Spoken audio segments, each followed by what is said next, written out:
We are reenacting a Gemara in Baba Metzia on page Sadik Gimel 93b. And we are presenting problems to you, Rabbi, what you would judge in these situations. So the new situation you can start reading is Eisvei. Eisvei, Aroya Shachoroem, there was a shepherd who was tending his flock with Hinieth Edroi of all ear, and he abandoned his flock and he went to the city. Boazev Vatorav, and there was a wolf that came and took away.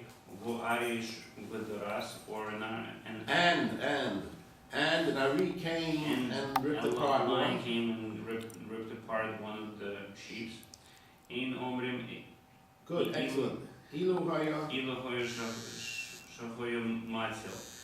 We don't say automatically that the shepherd should have saved him, but we have to assess the situation.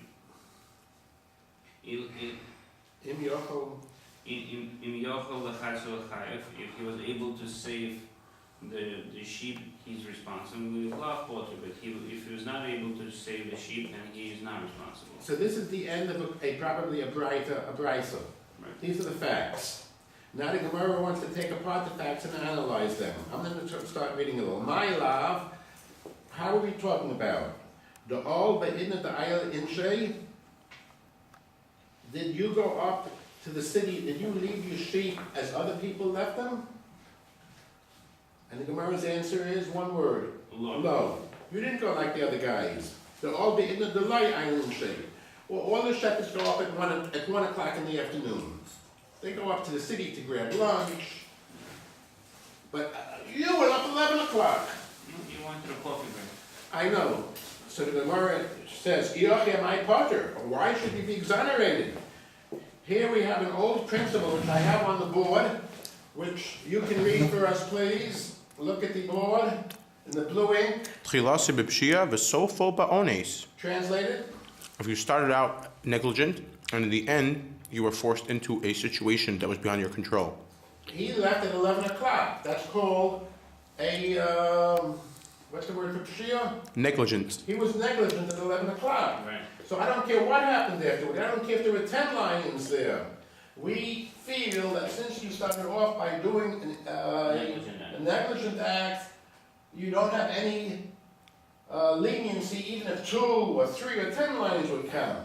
So we changed it a little. You did not leave at 11 o'clock. When did you leave? I left at 1 o'clock. With the other shepherds. With the other shepherds. No, but the Gemara says even better. The Shema called Aryeh Ba'ol.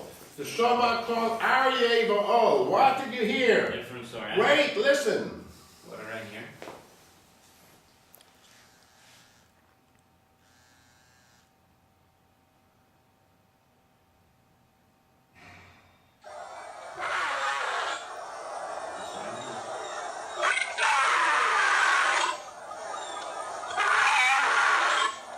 And what did you do when you heard that?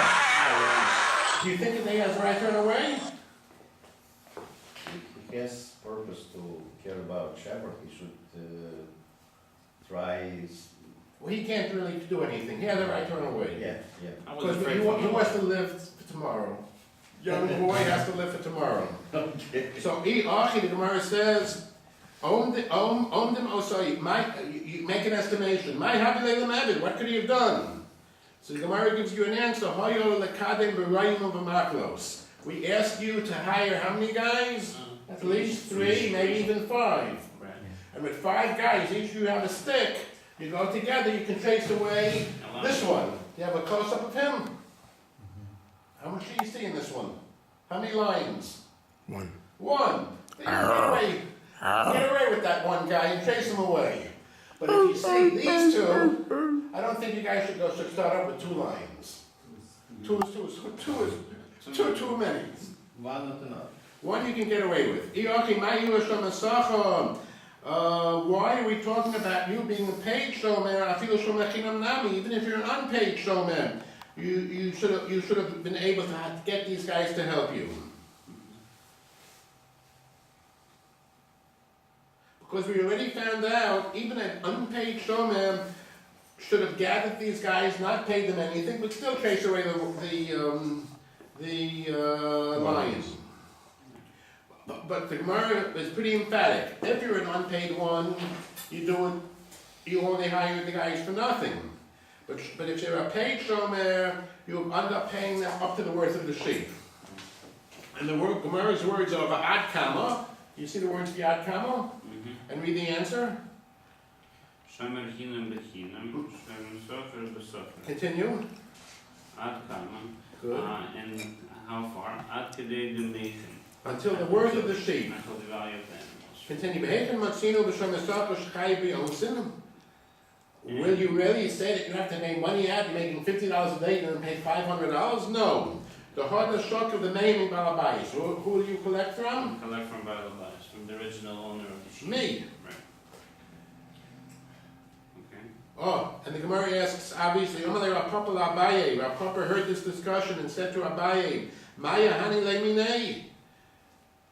If he's saving $500 worth of sheep and you're spending $500, what benefit do I get? Right. And what's the answer?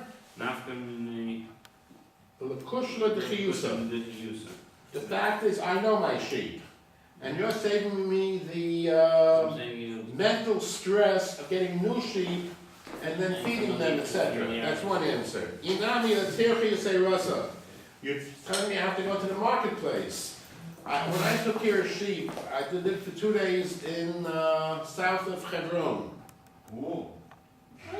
The guy put up an ad in the paper and said, "Take care of my farm." It's not easy. No, it was very peaceful then.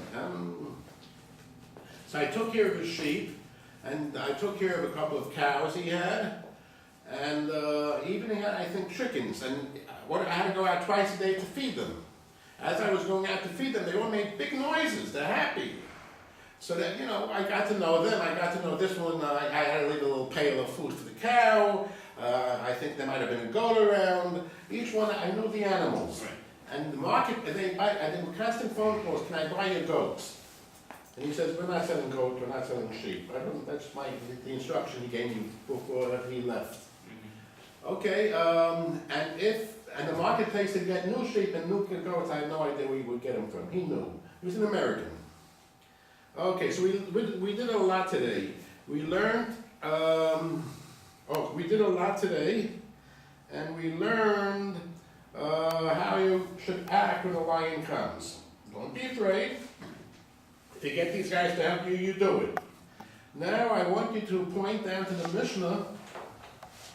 You see the Mishnah on the page? Yeah. Can you get a close-up as he reads it? Can you focus on the Mishnah in my book? If you get up. I will get up and show it to you. Okay. Zev, Echad, Here, Mishnah, please. So if you have now Mishnah elaborates. Okay, so Ev. If you have one wolf, then it's not considered an oinus. It's not considered an avoidable mishap. Shnei zevim oinus. But if you have two wolves, then it's an oinus. Then it's an unavoidable situation. Then you're allowed to run. Rabbi Yehuda Omer b'shash mishlachas zevim. Rabbi Yehuda says that this is talking about at the time of the plague of wolves. There were times that the Zevim go wild. Right.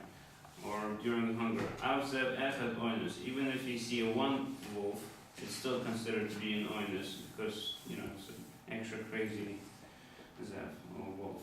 Shnei klovim eina oinus. Two dogs is not considered to be oinus. What is it? Onus means an unavoidable mishap. Unavoidable mishap. Okay.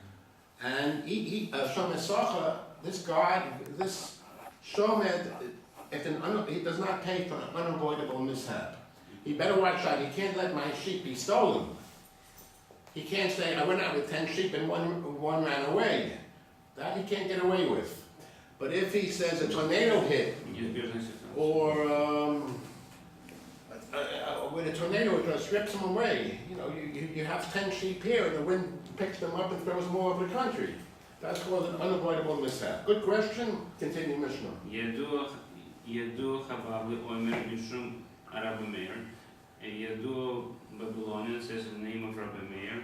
Meruach Achas Eina Oinus. If the two dogs are coming from one side, then it's not an oinus because they're coming from one side. And you take one stick and trace them both with that one stick. Right. Mishtei ruchos, but if they're coming from two different sides, you can't be in two places at the same time, then it's oinus, then it's unavoidable situation. Mishnah continues, halistim hareze oinus, a bandit, that's an unavoidable situation. This is an armed bandit. If he comes with a gun, Right. or he's 6'3", and you look like 5 foot, 5'8". okay, you have to start with the guy 6'3". You just listen to what he says. He wants to take the sheep, you let him have it. Continue.